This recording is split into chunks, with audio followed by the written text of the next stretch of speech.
Programme में खुश आमदीद। मैं हूं हैदर हयात खान। पाकिस्तान तहरीक इंसाफ ने जब से 22 अगस्त का जलसा मुलतवी किया है उसके बाद चीजें वदन पार्टी भी लग रहा है कि काफी तेजी से एक्सपोज हो रही हैं। इमरान खान साहब जो 22 अगस्त के जलसे के मंसूख होने के बाद जब पहला इंटरेक्शन था उनका मीडिया के साथ, उसमें वो काफी खुश दिखाई दिए और उन्होंने काफी बातें भी की कि गवर्नमेंट को जिस वक्त ये लगता है कि हमारी इस्टेब्लिशमेंट से बात हो रही है उनको 9 मई याद आ जाता है, लेकिन उसके बाद चीजें काफी तेजी से तब्दील होना शुरू हो गई। खान साहब ने ये भी शिकायत करनी शुरू कर दी कि जेल में उनके लिए सख्तियां बढ़ा दी गई हैं। बुशरा बीबी के सेल से चूहों के हवाले से बातें, और खान साहब के सेल में भी वो जो मेन होल खुले होने के हवाले से जो शिकायत थी, बहरहाल उसकी तरदीद आ गई जेल इंतजामिया की जानिब से। लेकिन पीटीआई एंड पे अब ये चीजें क्लेम की जा रही हैं कि खान साहब पर सख्तियों में इजाफा है।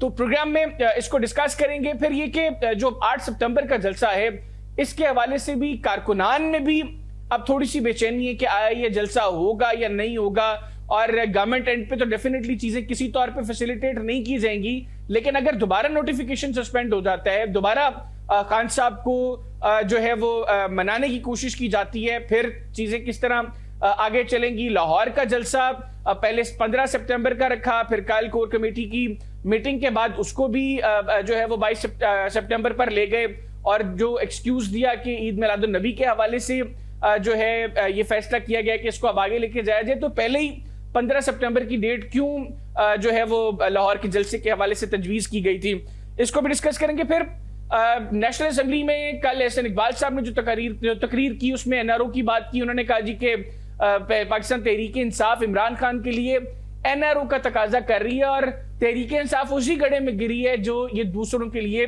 खोद रही थी। तो हालात अब किस तरफ जा रहे हैं और क्या वाकईतन अब तहरीक इंसाफ इस नहज पर पहुंच गई है कि इमरान खान साहब के लिए वो एनआरओ की बातें कर रही है। प्रोग्राम में इन तमाम चीजों को डिस्कस करेंगे। मेरे साथ वीडियो लिंक पर कराची से मौजूद है पाकिस्तान तहरीक इंसाफ के मरकजी रहनुमा फिरदौस शमीम नकवी साहब, और टेलीफोन लाइन पे मुझे ज्वाइन किया है पाकिस्तान मुस्लिम लीग नवाज के रहनुमा आसिफ बाजवा साहब ने, और पाकिस्तान पीपल्स पार्टी से रुकने कौमी असम्बली नवाबजादा इफ्तिखार अहमद खान साहब भी मेरे साथ मौजूद है। आगाज फिरदौस शमीम नकवी साहब से करूंगा जो काफी मुस्कुरा भी रहे हैं और बड़ा ब्राइट येलो कलर उन्होंने पहना हुआ, खूबसूरत लग रहे हैं। नकवी साहब बहुत शुक्रिया।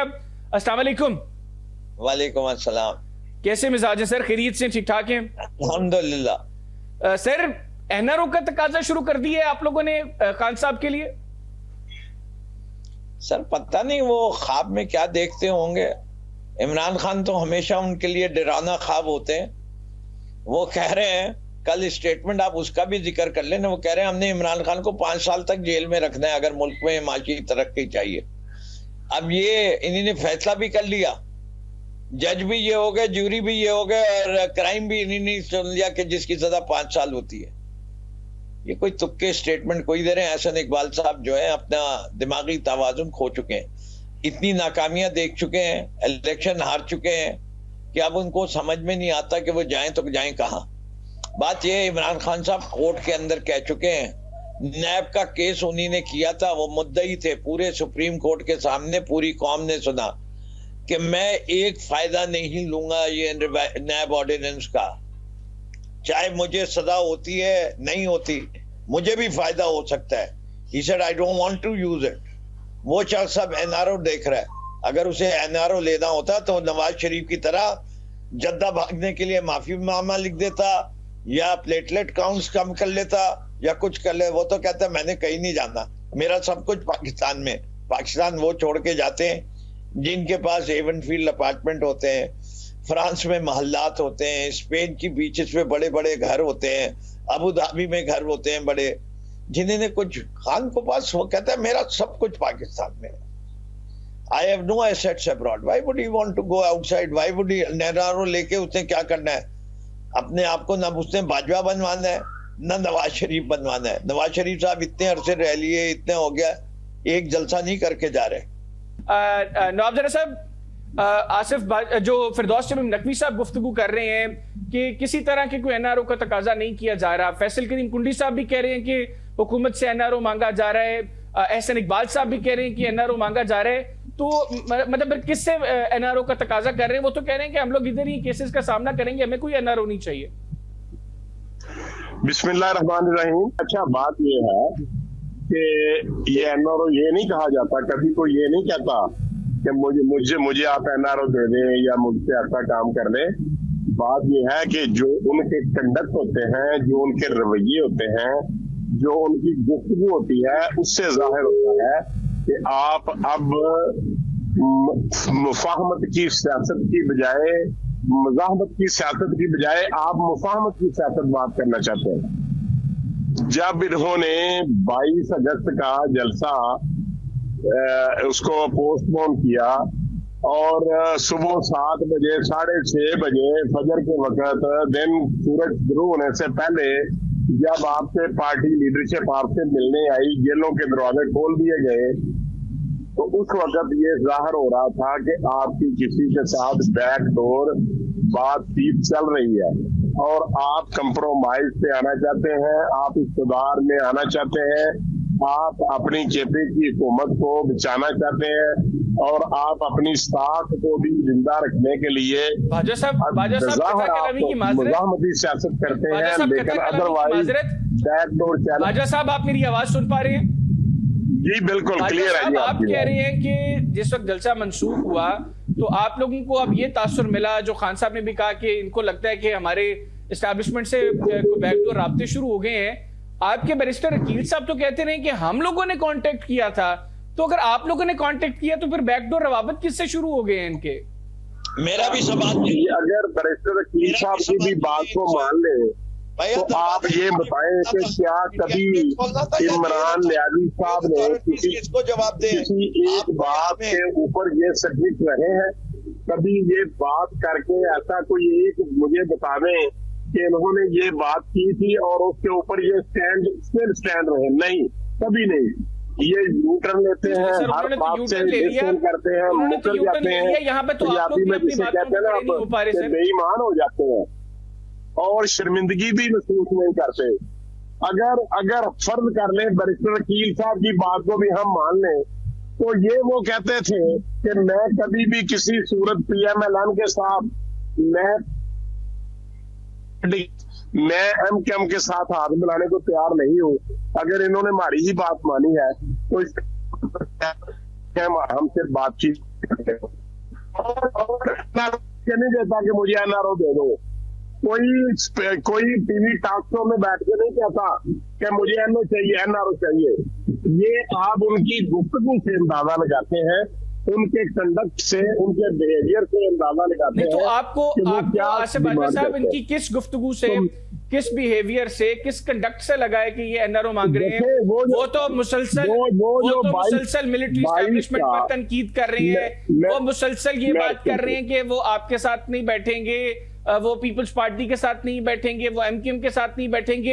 इनफैक्ट अब तो ये खबरें भी आ रही हैं कि राना सलामुल्लाह साहब ने महमूद खान नज़ीफ़ी साहब से राब्ता किया है कि PTI को कन्विंस करें कि हमारे साथ 22 अगस्त का और उससे पहले 4 दफा जलसे मुलतवी होना और उसके बाद मौलाना फजलुर रहमान के साथ बराबर राब्ते में रहना, मैं ये समझता हूँ कि यही उनकी जो मुज़ाहमती सियासत की, उसको वो मुफाहमत की सियासत की तरफ लेके जा रहे हैं। वैसे तो मैं नकवी साहब की तरफ जाऊंगा, लेकिन जिस पर्सपेक्टिव में आप बात कर रहे हैं कि 22 अगस्त से पहले 4 जलसे अनाउंस करके उनको मनसूख करना या मुलतवी करना, फिर 22 अगस्त का जलसा और उस के अंदर जो जिन चीजों को डिस्कस कर रहे हैं कि बाद में मौलाना साहब के पास जाना, तो हुजूरे वाला 22 अगस्त के जलसे के मुलतवी होने से लेके अभी तक जरदारी साहब, फिर मियां शहबाज शरीफ साहब भी कल मौलाना साहब के पास गए, तो फिर इससे क्या ये तासुर भी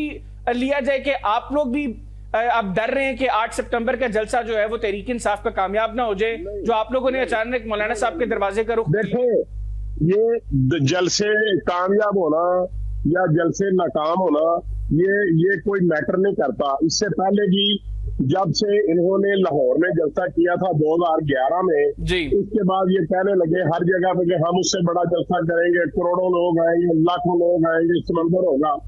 और 140 दिन का जो धरना था उसमें भी आपने देख लिया। बात ये है कि अगर ये मज़ाहमत की सियासत करते तो एक जलसा करना होता है, लीडरशिप कर देती है, कर गुजरती है, ठीक हो गया बाजवा साहब, साथ रहिएगा। फिरदौस शमीम नकवी साहब खुद कहते हैं ठीक कि हो अगर गया। 50,000 लोग इकट्ठे होंगे तो 50,000 आदमी के ऊपर क्या ठीक हो गया। एक तो मुझे बताइए कि नवाब जरा इफ्तिखार साहब मेरे या साथ मौजूद दीगर हैं। कानून नाफिज करने वाले इदारे फायर खोल देंगे, क्या वो उनको नवाब मार जरा देंगे? इफ्तिखार साहब मेरे साथ इस मौजूद तरह हैं। नहीं होता। ये मुफाहमत और मजामत में फर्क है। जब अदलिया बहाली की ठीक है, आसिफ तहरीक बाजवा थी साहब, तो बड़ी आसिफ बाजवा सख्त साहब, पाबंदियां थी, आपका- लेकिन मियां नवाज शरीफ सर, साहब आपका जो पॉइंट थे, आ गया। वो घर से बाजवा निकले साहब साथ रहिएगा। और लॉन्ग मार्च शुरू बाजवा किया साहब, और गुजरांवाला बाईपास पर हुजूर पहुंचने वाला से मेरी आवाज आप तक पहले पहुंच पा रही है? ये फन्नी होंगे, अच्छा, इनका मैं माइक बंद करना बाजवा पड़ता साहब है। साथ रहिएगा। मैं फिरदौस शमीम नकवी साहब के पास जाऊंगा। नकवी साहब वो कह रहे हैं आप लोग मतलब टीवी पे आके तो नहीं कहेंगे मैंने कि सुन हमें- लिया, मैंने लाउड एंड क्लियर, मुझे जवाब देने दे। चलें जलसा मनसूख फ्लोर किया इज ऑल गया, योर्स सर। जलसा मनसूख किया गया या एनओसी मनसूख की गई? कोर्ट की बेहुरमती की गई या कोर्ट का इन्होंने लिहाज रखा? किस तारीख को इन्होंने कैंसिल किए जलसे? एक एक दिन पहले। कब से पीटीआई जलसे की तारीख और परमिशन मांग रही है? कौन नहीं दे रहा? हम जमात इस्लामी बन जाते और बगैर परमिशन के होते तो ये हम पे लाठी चार्ज करते, हमारी ठुकाई करते, हमसे लड़ते झगड़ते। हमारे लोग अगर कुछ करते तो हमें फौरन फसादी डिक्लेयर करके कहते ओ देखो पहले 9 मई भी यही किता सी सानू हिंदू यही करने ने। ये छोड़ो, कैंसल आपने किया, हिम्मत है, घबराते नहीं हो तो दो परमिशन, 2 एनओसी आज हर शहर की, 2 पाकिस्तान के, लाहौर की भी आज 2, कराची की भी 2, हम जलसे करके दिखाते हैं, घबराना नहीं। दूसरी चीज भाई, जेल कौन है? जेल किसको अंडर रिपोर्ट करता है? फौज के? नो। किसके? Civil administration.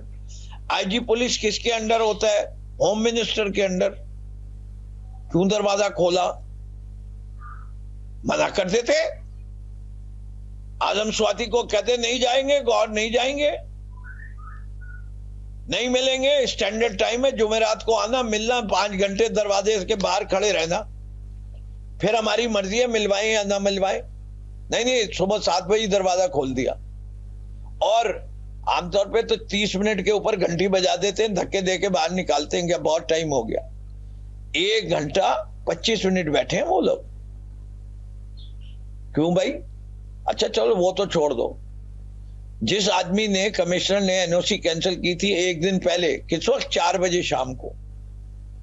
4 बजे शाम को वो अगले दिन सुबह 8 बजे, 8:30 बजे एक नई परमिशन लेके आ गया। मांगी किसने थी? 8 सितंबर की तारीख की एक एप्लीकेशन दिखाते हैं कि पीटीआई ने दी हो। एक के PTI demands, PTI desires, PTI is applied for 8 सितंबर ऑन द डेट ऑफ 22 अगस्त। सुबह 6 बजे ही किया होता हमने।